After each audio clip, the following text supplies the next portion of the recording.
Hello to everyone and welcome to our third online seminar. Today we have the pleasure to host Professor Julia Priess Bucheit. She's an expert in open science learning, ethics, integrity, and social technologies. She leads the Center for Constructive Educational Science and conducts research at Kiel University. Previously, she was a professor at the University of Applied Science Coburg, where she developed an interdisciplinary study program. In 2000, she became Dean of Studies and founded the Teaching and Learning Scientific Practice Network. She coordinates IP4US, a Horizon Europe project on open science and intellectual property, and led Path to Integrity, a Horizon to 2020 project. She has received multiple awards, including Kiel University's Innovative and Trend-Setting Teaching Prize and the Genius Logi Prize.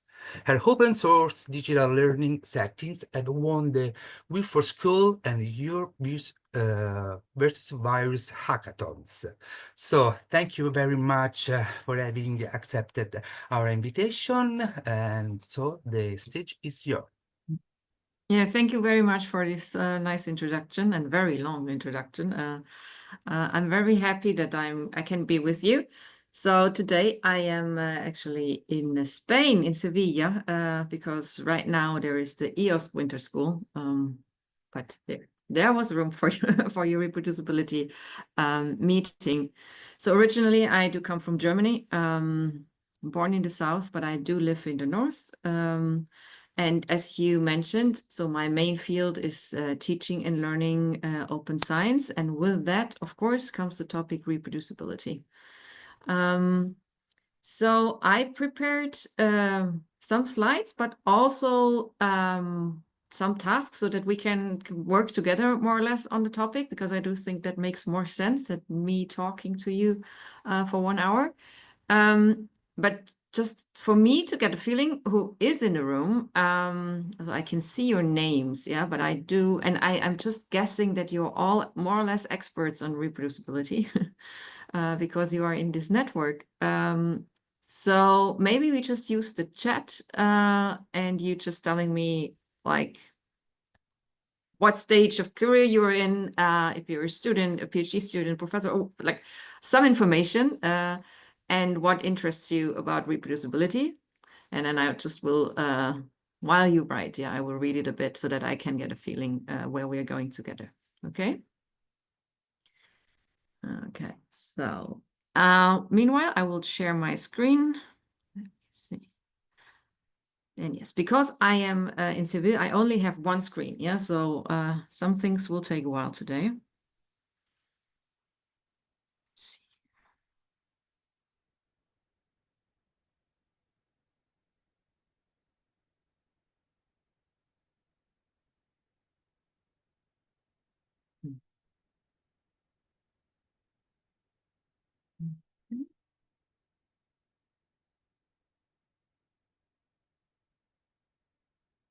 So nobody wrote anything in the chat. Is the chat closed or are you still writing? I'm just slow, but I'm writing. Okay.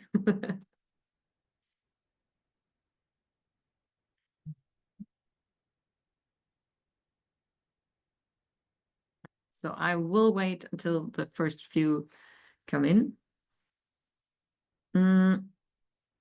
Until then, maybe let's put it that way. So in my case, reproducibility is very, very closely connected to open science, as I said, and I do think it makes sense that we exchange ideas on what we do think is a good approach to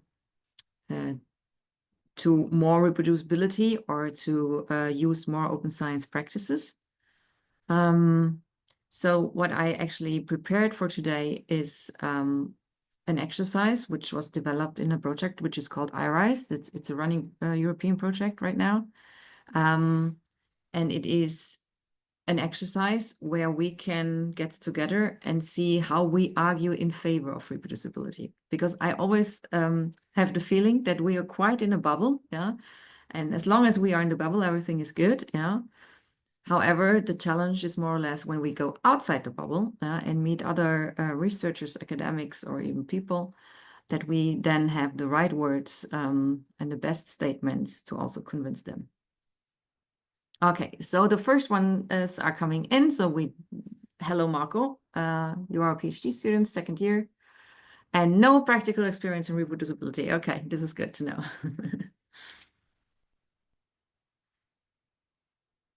Okay. So let me start. So we all do know the replication reproducibility crisis, more or less. So I didn't add very much information here on this slide because I do know that it is common knowledge. So right now we do live in a research community which is quite aware of that we are all strive for new knowledge, new solutions, and new ways to go for society or industry or whatever stakeholder you want. In our community.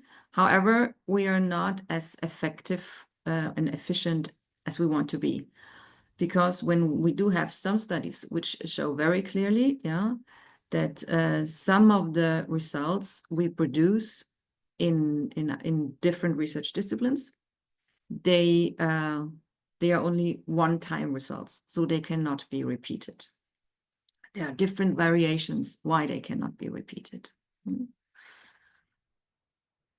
So when we look into this and we say, okay, we should get a bit more effective in one sense, and we want to be more reliable in the sense that the research results we design, develop, produce, conduct, we need some instruments, tools, which we can follow to get better in it.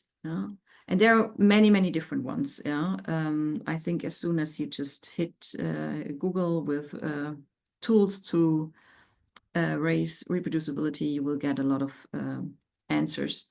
And I do think some of these tools are very, very helpful. Today, I want to stay a bit on a general level, on a generic level, and say, okay, this openness and transparency are intrinsically linked to reproducibility and replication. To ascertain whether a finding is replicable, results, data, and methods are essential. So I want to actually focus a lot on this transparency aspect. What does that mean? So from my point of view, transparency means that I can explain to somebody else and actually show what I have done. The best way is that I show that upfront, in the sense that nobody asks me to show it, but I just follow the rule. Okay, I show whatever I am doing, I show the outside world. So whenever somebody has a question on how I did my research, they can look it up. Right now, most of us, it depends a bit on the discipline, we follow a very typical structure of articles in which we describe our research. And in these articles, we do have like the introduction, then we go to method section, like what the research question, method section, data, and then we come to our results and then conclusions or discussions. However, when we read through it as an outsider, we do understand the research, but we cannot repeat the research. There is not enough information in our typical research articles that we actually could repeat the research. So what we have to do to understand it in depth, we have to write to the author, to the researcher, and ask, how did you do it? However, we are now living in a digitalized world. Coming here from EOSC, I can tell you that sometimes I do have some difficulties to understand what they're talking about here on from the technical side. But what that means is that we do have a lot of instruments, tools at hand now that we can actually share a lot more than our typical research article, so that we make it open for others to actually follow our research steps so that they can repeat it. Yeah, so for me, it's really, really important that we concentrate on this transparency action. So there is, and that would interest me from your side also, of course, there's a limitation to it in a sense, okay, how granularly are we going down in describing what we are doing? Yeah. Are we describing everything? Are we describing every 5 minutes, like on a timeline every 5 minutes? Are we explaining it in depth or only on the surface? Yeah, so this is nothing which is, so there is no best practice right now. But what we do know is we have to ramp up our game in the sense that we have to get a bit more transparent and show it up front so that others can use it. So let's jump to the next one. Okay. So, and this brings us actually to this very general why open science. So like why go transparent, why use or why go on fair outputs. And you can see here, so what I brought you here on this slide is the European Code of Conduct for Research Integrity. When you read through the new version, which is from 2023, you can see that they actually put the principle of open science in there. And the European Code of Conduct is like an umbrella code of conduct, which is adopted by many, many countries. Not all, but by many. The one here on your right side, in German, it's Leitlinien zur Sicherung guter wissenschaftlicher Praxis. That's also like responsible conduct of research. You can see that they adopted the principles which were written in the European Code of Conduct. And here on the right-hand side, I have one of the, I would not say first definitions, but it was one of the first European projects which concentrated on open science and also a bit on reproducibility. It's called the Foster Project, often referred to still. And they say that opening the research process supports validation, reliability, and reproducibility, and reduces cases of academic misconduct. Yeah, this is a very big part. Yeah, so not only that we're not efficient and effective enough, if we go a bit deeper, we see that there's a lot of misconduct which we should abstain from. So it helps to maximize the impact of your research and provides the foundations for others to build upon. And in short, applying open science in your daily workflows is just part of good research practice. So I think you all agree. If not, you can raise your hand and we can start discussing this. But as you are a network for reproducibility, I just guess you go with the flow here. This is also a very interesting one. This is from the European Commission, and it's like states benefits of open science. However, it's like very broad. Yeah, so we have greater opportunities for collaboration, greater transparency, compliance, citation rates, efficiencies. So, and I actually do think it is quite a good graphic. Yeah, but I don't like it too much. Yeah, it's no, that was wrong. I do like it. Yeah, but not for the purpose of getting into the topic of why we should ramp up our game in transparency to support reproducibility.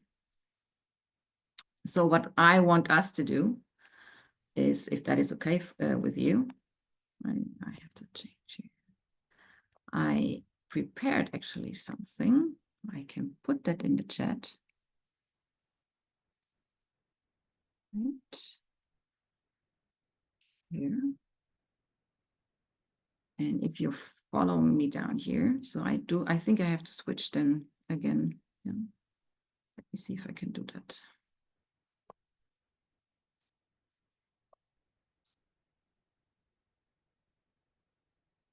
You come with me to this Canva board.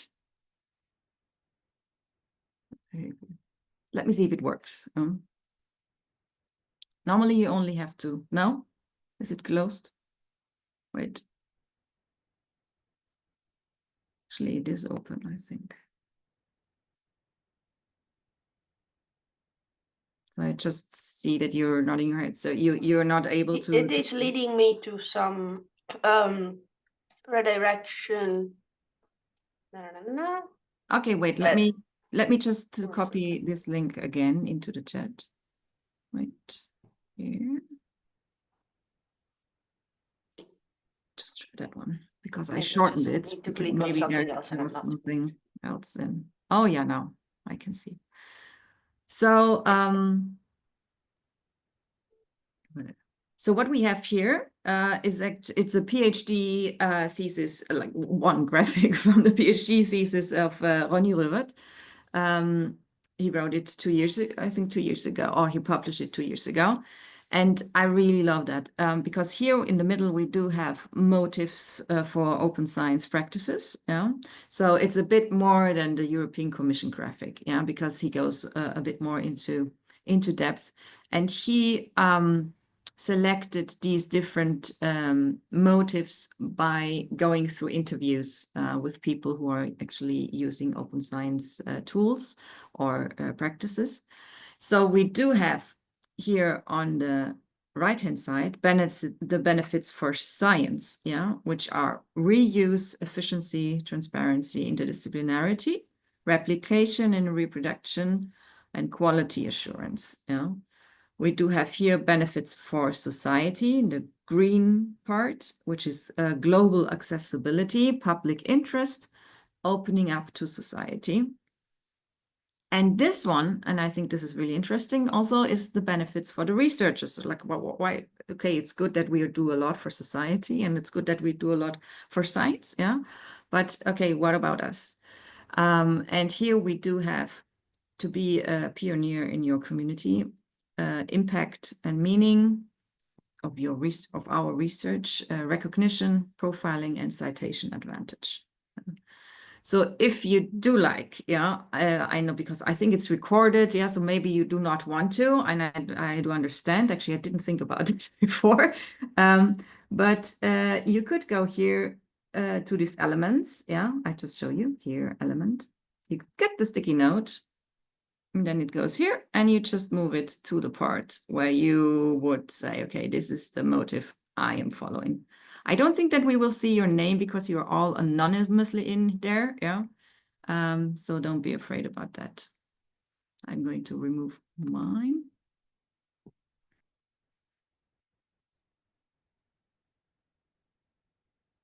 And maybe for the people who are maybe going to watch this video, I'm going to keep talking. So it is really interesting to go through this exercise by yourself, just to realize, okay, what are the motives for myself? And maybe these motives are different from my colleague next door, who is also following open science practices to raise reproducibility in research. Okay, we have one question from Federica. Yes, I'm not sure what you mean by profiling in the benefits for researchers. Yeah, this is explained by Ronnie, that it is like that you build yourself a profile as a researcher. Yeah, so there are different profiles you can go. You can concentrate or focus on. You can have the profile of, okay, I'm the very specialist in the one field, yeah, in my discipline, like going really deep down. Or you can say, okay, no, my profile is more like the science communicator about biology, whatever. Or you can say, okay, my profile is actually to be as open as possible, so that the knowledge flow, yeah, for my discipline is very high. Okay, thank you. You're welcome. Yeah, okay, we can see it fills up. And yes, of course, yeah, you can choose several ones, yeah, because motives are like layered and leveled.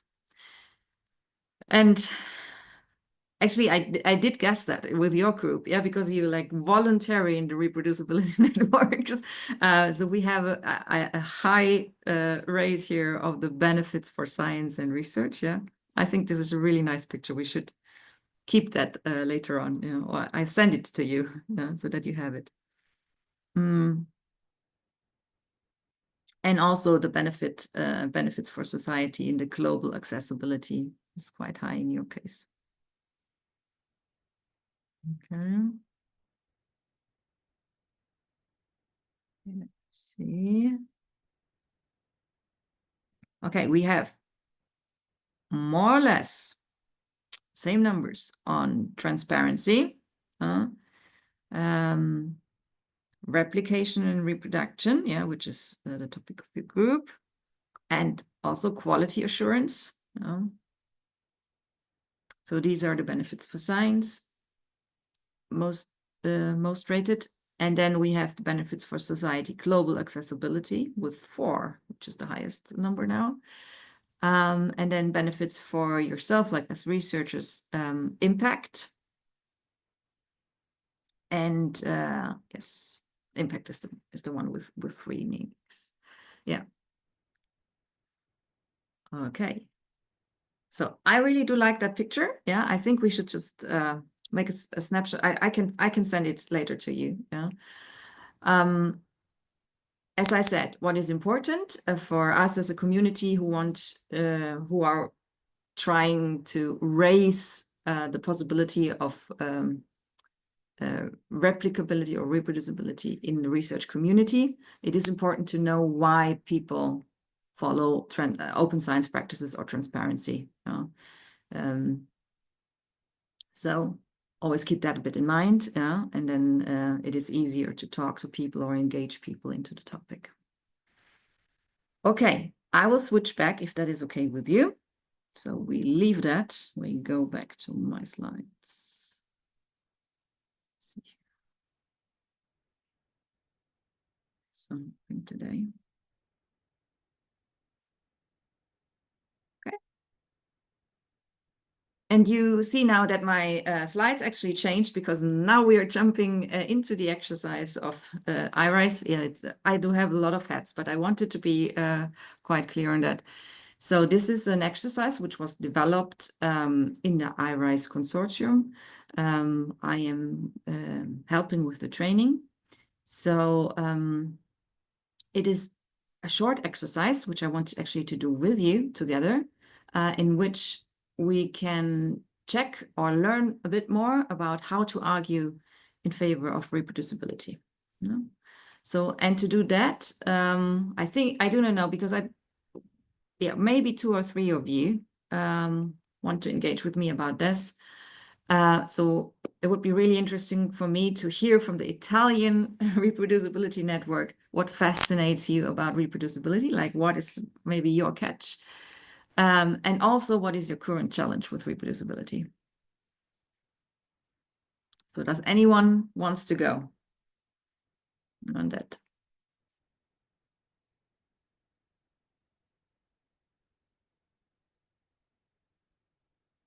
Okay, I try.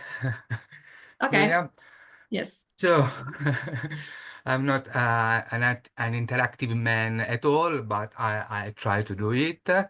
So basically what fascinates me about reproducibility is to provide evidence that something is close to the truth. So when if I replicate and if I found the same effect, I feel that I'm doing the right things and I'm interpreting the reality and the effect as they should be. So because most of the time the feeling is that, okay, this is a probability, okay, I'm doing the things, no, the effect that I'm trying to describe, to interpret are correspond, are matched to reality or not.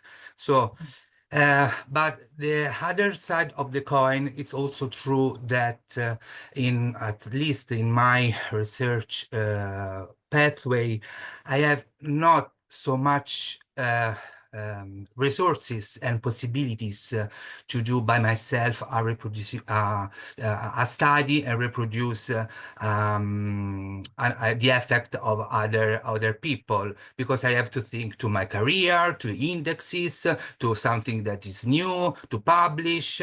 So for me, now that I'm exposing myself to the reproducibility network, I have some chances to do multi-lab studies or also replication studies, but they are not perceived, at least in the place where I work, as a priority. I don't know if this was clear what I said. Yes, it was very clear, and I really like your 2 points. Yeah. So the first one I understood is for you, most important thing that fascinates you is like quality assurance in how reliable your results are. Yeah, you want to get as close as possible to, okay, let's take this result because this is the one which will help us, but to do whatever you're doing in your field.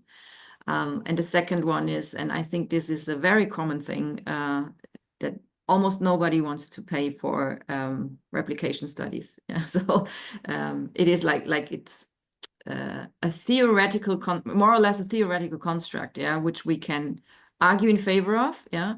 However, in practice, it is still lacking funding, yeah, support, even from universities. So yes, I am completely with you. So yeah, very good points. Somebody else?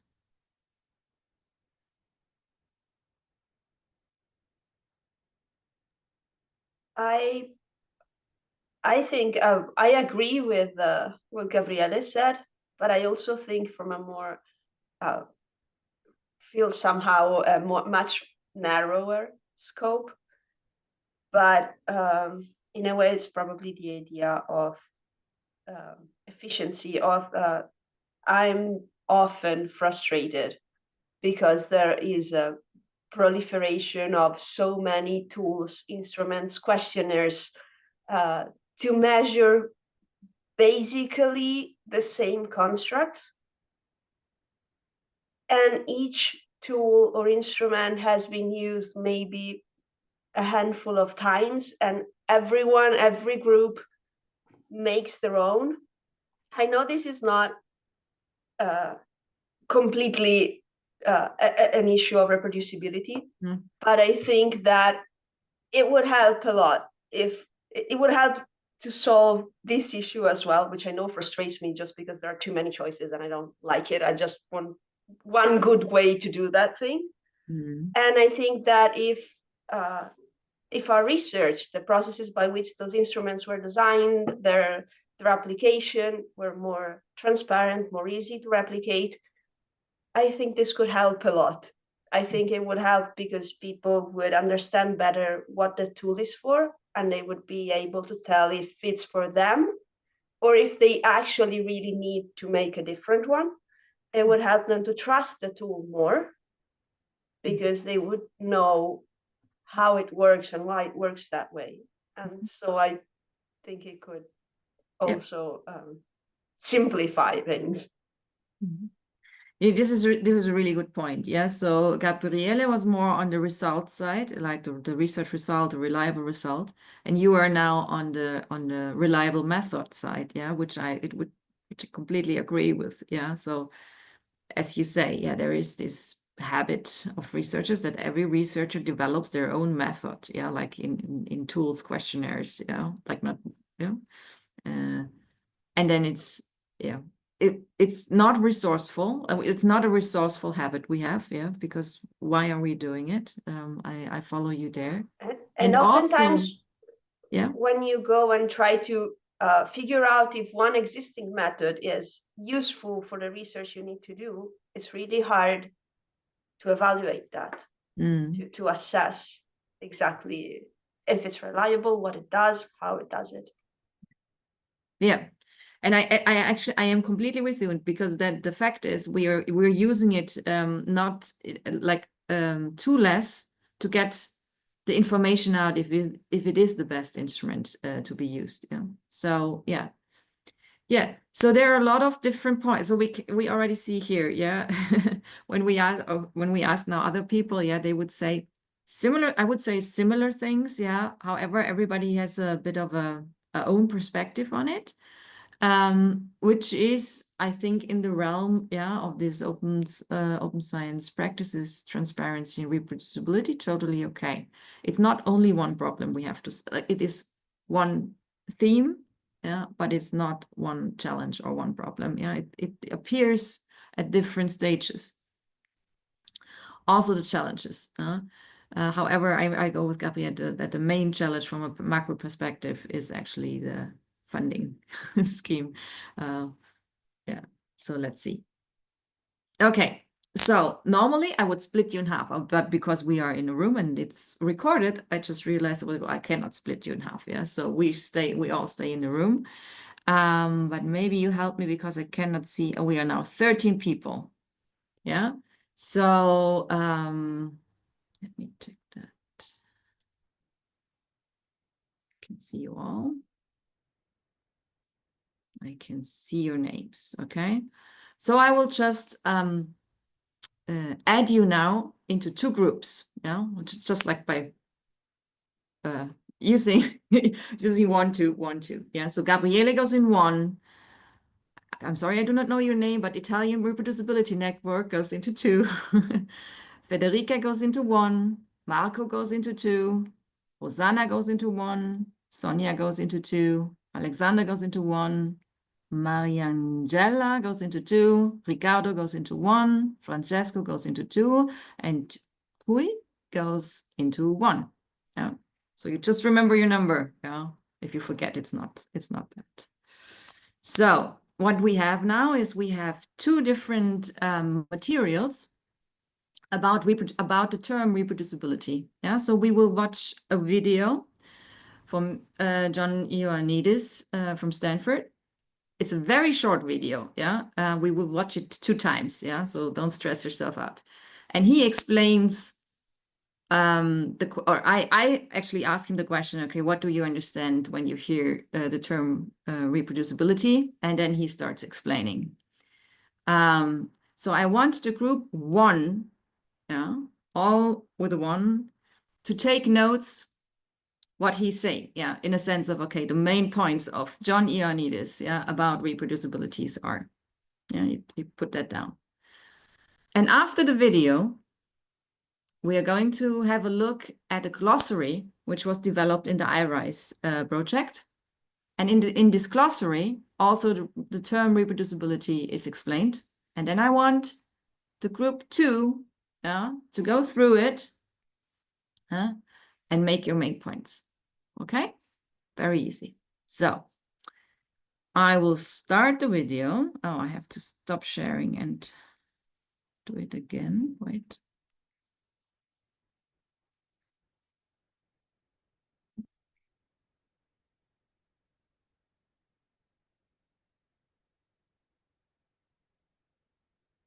Okay. Okay, so you're ready?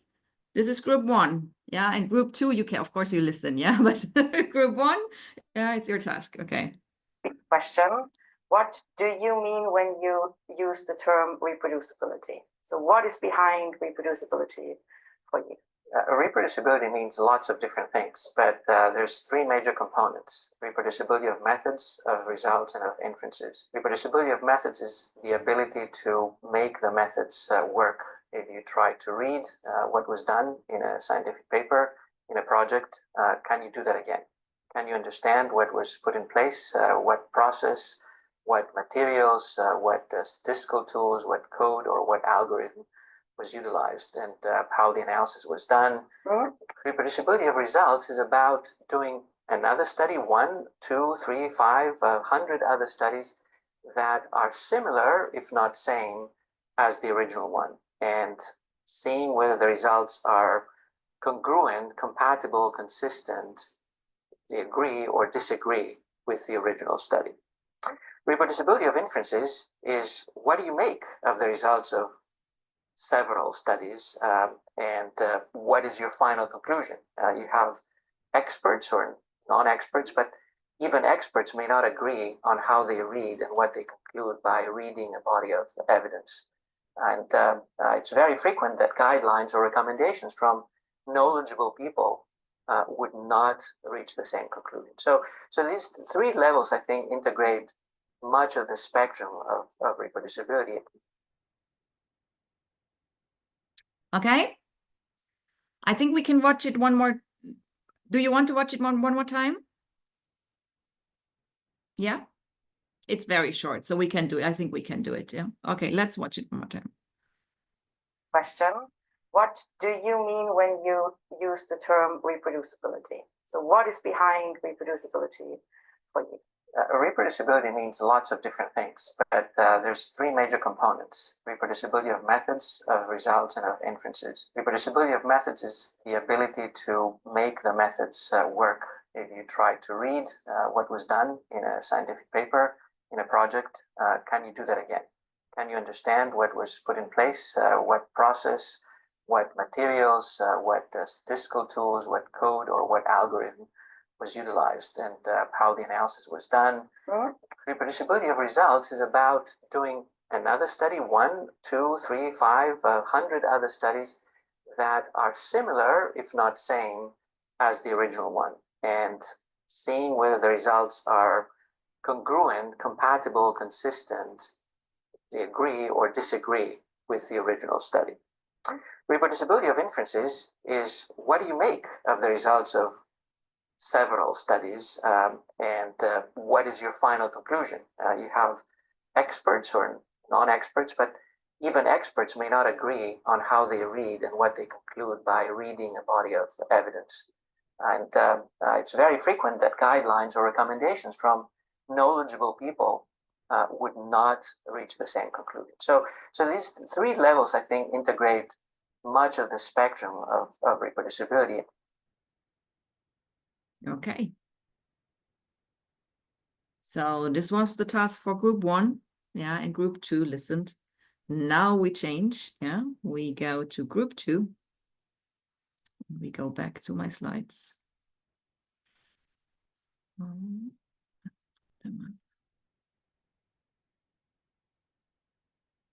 So this is a very short, like it's a glossary, yeah.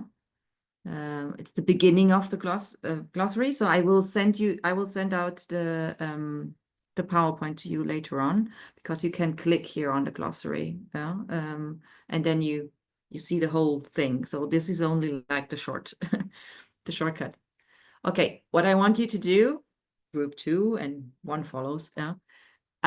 Read through it, but I will read it out loud, yeah, and just try to understand how this consortium now differentiated between these different terms, yeah, which are often used in different ways. Yeah. So the glossary of IRISE project says that replicability is the extent to which design, implementation, analysis, and reporting of a study enable a third party to repeat the study and assess its findings. Mm-hmm. So if we put the term replicability on something, yeah, on maybe a research folder, yeah, then it means somebody else, a third party, can repeat the study and assess its findings. Okay. A replication, yeah, is something different. A replication is a study that repeats all or part of another study and allows researchers to compare their findings. You know? This is very easy for me because when I translate it in German, yeah, it's the same. And then we come to the term reproducibility. So reproducibility in the IRISE project means the extent to which the results of a study agree with those of replication studies. So it's a bit over. It's not a circle, but it's referencing, yeah, to the other terms. Okay. Good. So now actually it's more or less your turn, yeah. So the task is that we start a discussion now about what is your reproducibility understanding. So we already had what fascinates you about it, yeah, and what are its challenges, but what do you actually mean when you say reproducibility, yeah? Maybe you have, I do not know if the Italian Reproducibility Network has a definition. Yeah, we can raise that, yeah, and see, or if you have your own. Yeah, what is important for me, or what I want to give into this session today is that all of us start thinking about, okay, how can I argue in favor of reproducibility? And when I do that, yeah, what does it actually mean? What do I want others in my community to do or help me with? Okay, so we have group 1, yeah, or the members of group 1, yeah. Maybe, or we start with you.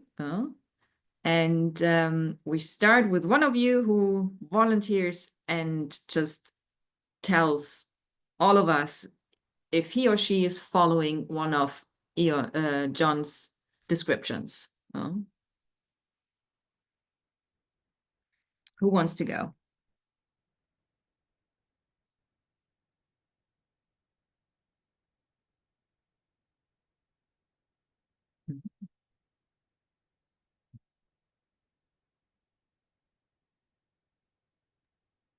Is there anyone of the group one? Otherwise, Gabrielle and I spoke already, so if anyone Yeah, else that from is group Exactly. one wants to show up, so please don't be shy. No, don't let be us shy. offer Exactly. you, let us volunteer you. So nothing will happen to you. Oh, sorry. Sorry, I just... May I add that if it helps, you can also, I think, write your answers. And It's true. if it helps, you can write your answers in Italian and we can Mhm. translate them for you. Okay, So very good. just know that there are options if Mhm. you'd rather not speak out loud or other ways of intervening.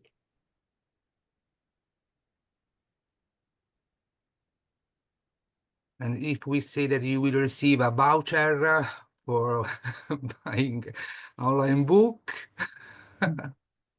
no. Yeah, Neither. maybe. Nobody? No? Okay.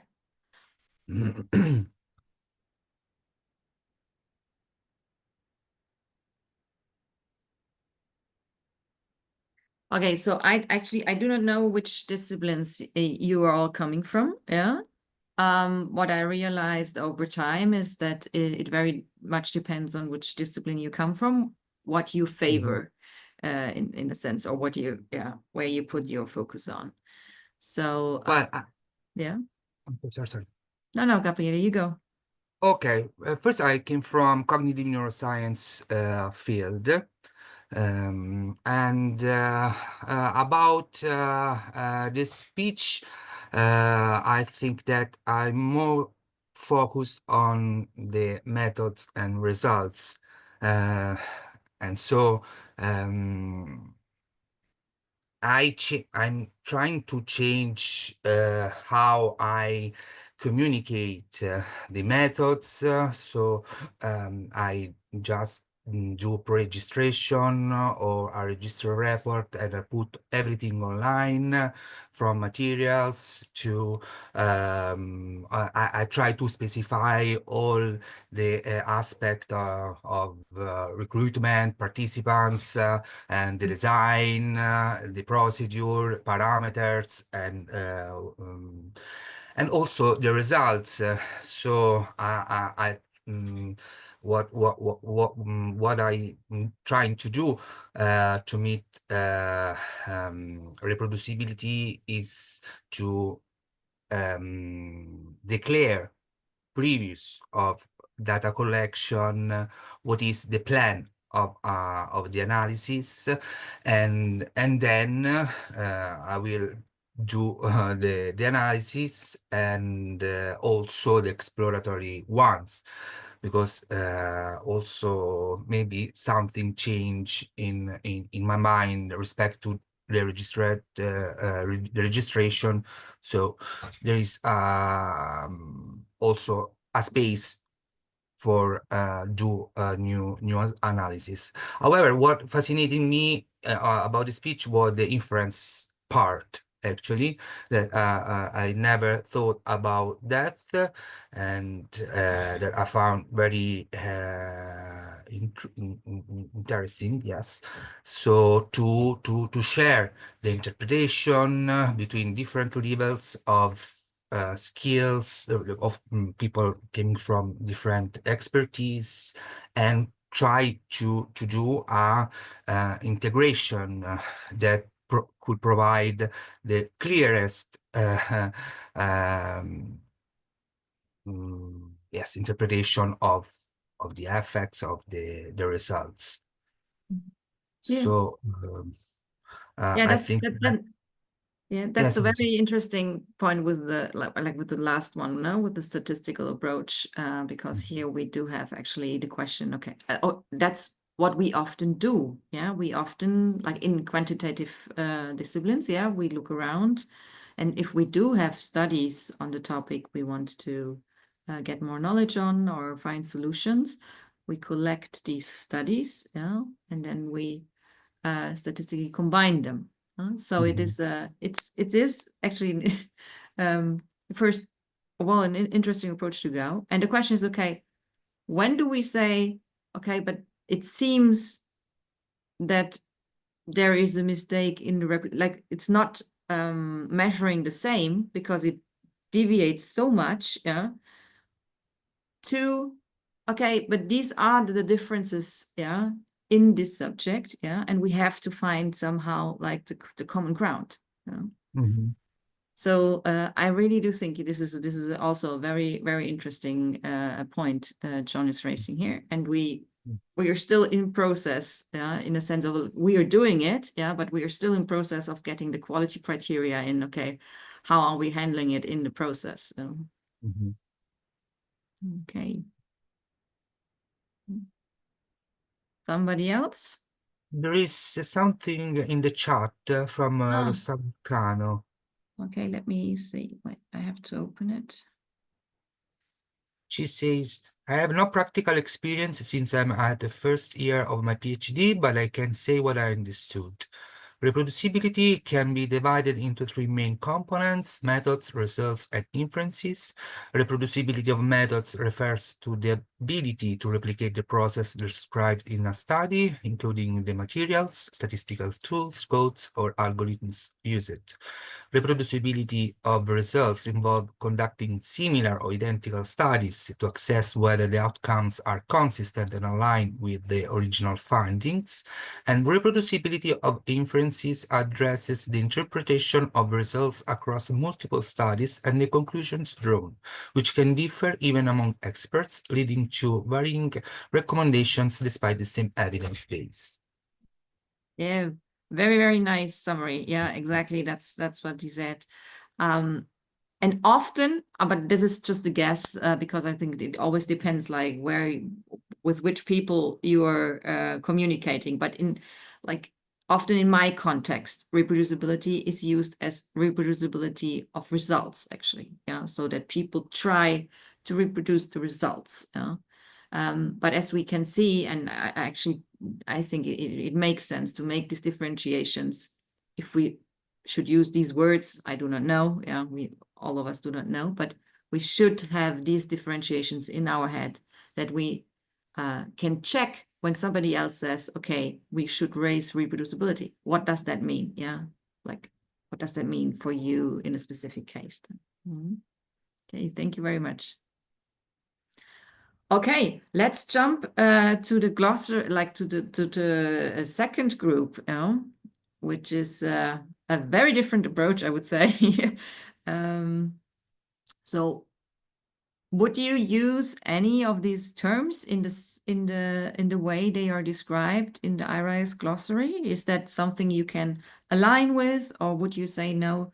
I would use them differently. So wait, I'm going just to, for everybody who's watching, putting it on again. So somebody from group 2. Group 2 is always easier because group 2 had now 10 minutes to think about and they knew that it was coming.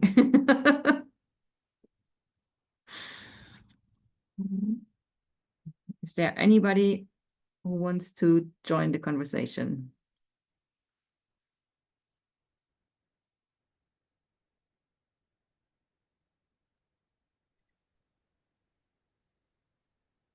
If I may say something, well, when I try to understand better the reproducibility area and replication, I've always tried to understand better how we can define it, because sometimes I feel that people use a different kind of, or have in mind different kind of definition about reproducibility and all other topics that relate to it. And actually, in my experience, this one from the IRI's glossary is the one that I prefer the most, because I think that, yes, reproducibility of methods, results, and of interpretation are obviously a cornerstone of our studies, but reproducibility, to reproduce something, is a thing. The ability to do that is another thing. Okay, so I think that disentangling and defining replicability against replication or against reproducibility can help us understand better what it is all about, and also to have perhaps more clearer objectives to target, for example. Okay. Yes. So when I understood you right, you say, okay, this is a quite clear explanation because it really pinpoints, yeah, what we could do, like to replicate. Yeah, we can raise reproducibility when we replicate studies, and we can have a look at that. So it's very practical. Yeah, it's not like a theoretical thing which goes around in the room. Yeah. I'm with you here. Yes, I do think this is a value point. What I also like here very much is like the combination of this to replicate, yeah, and to connect it then to the reproducibility term, yeah, which is often used in a very broad way. And also in interchangeable ways. That is true. Yeah, sometimes I actually after a few years now in the international context of reproducibility, I think it's a translation matter from which native tongue we are coming. So I detect that sometimes, yeah, that we are all translating and then getting together. But this is why I'm actually doing this exercise with us, so that we all learn to ask the other person, yeah, what do you mean? Also that when we write about replication or to reproduce something, or the reproducibility theme, that we are quite explicit what we mean with it, so that we can get more and more concrete also in tackling the challenges.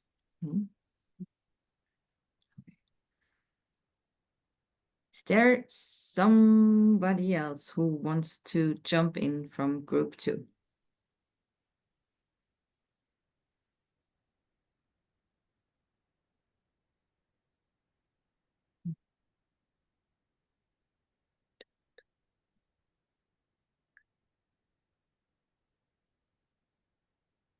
Okay, very good.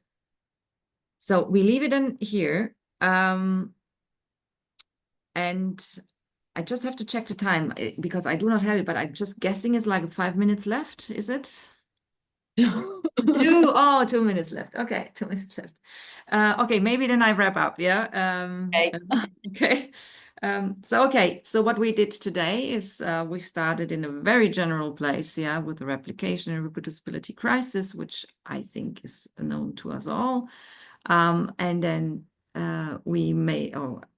I showed you the bridge actually to open science practices, which is I think also quite clear, yeah, but it's for me always important that we remember, yeah, that it is about transparency, because without transparency, yeah, we cannot replicate anything, yeah. Oh, of course we can go ask, yeah, but this is always like a bit of a hurdle. Sometimes we do not get the information and sometimes it gets stuck, yeah, so transparency makes it possible. At least if you have the transparency with yourself as a researcher, what means you can find your own protocols, yeah, and your own data, yeah, if somebody asks. So this is step 1, yeah. Then we went down the road a bit of, okay, why should I follow open science practices? Because transparency is so important, yeah. To build up transparency, we need to follow open science practices, and there we filled out for me quite wonderful different motives from Ronnie Rövert, and we could see actually, yeah, that your group was very much on the science and society side, yeah. it was not a surprise for me, yeah, because you are already very active and engaged in this field. However, we should always remind ourselves that the motives we have might not be the same somebody else in the research community has. However, there are different ones, yeah, and there will be one motive, yeah, everybody can follow. I would state that, yeah. So this is something just to get to take for you, for maybe also for your actions in the reproducibility network. And then we jumped into what does it mean when we say reproducibility, and we went into different, more or less, definitions or usages of the term reproducibility, and we tried to figure out, okay, what is important for each of us, and how can we then find out in a dialogue what somebody else's means when they say reproducibility. Well, why is that important? It is important that we do reach the aim of raising reproducibility in the sense that we have more reliable results, more transparent procedures, data, methods, and results, and with that more reliable results, because we can repeat it and check it and make it sometimes better if we did make a mistake, yeah, that is totally okay. To reach that, we do need a community, or we need the research community actually to follow that path. So I do think it's very, very important that we can argue in favor of it in a very detailed and engaging way. Okay, so this is was for me. It was great to get to know you. Whenever I'm in Italy, yeah, I will I will write you an email and say, okay, now I'm here. Yeah, Absolutely. Absolutely, yeah. Very good. It was very, Okay. very cool talk, Julia. Very interactive, very interesting. Thank you very much. Thank So, you. And yes, do get in touch if you come by. Exactly. So there are some comments, questions that someone want to provide to us. Otherwise, I guess that if you have questions or some comments, you may send an email to Julia. And so thank you again, Julia. I just a couple of information. The next online seminar on open science will be on the 12th February. We will host the Tibor Sitko that will talk about the preserve to reuse, building open and reproducible data analysis services at CERN. Also, to receive the certificate, you should complete the pool, right? Michaela, perfect. Yes, because things are changed. So we also remind you that all of our seminars are promoted by Italian Association of Psychology. And nothing. Just another important information that on the 13 and 14 February there will be the Italian Reproducibility Network annual meeting in Milan. So if you are in that area, please come and follow our workshop, our talks, our 2 days of also scientific and open contributes and nothing. I hope that I said everything. Michaela, Federica, there are anything else to add?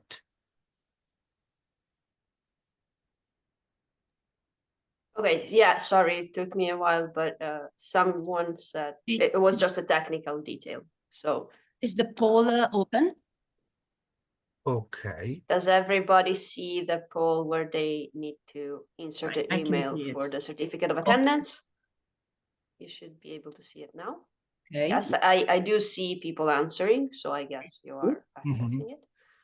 And other than that, I think Gabriele said everything. So thank you again, Giulia. Okay, And Thank you very do much. come and visit us in Milan in February, everyone. exactly. Also in Rome, also Rome. Thank you very much. And thank you to all of you, and see you soon. Have a nice day. Bye-bye.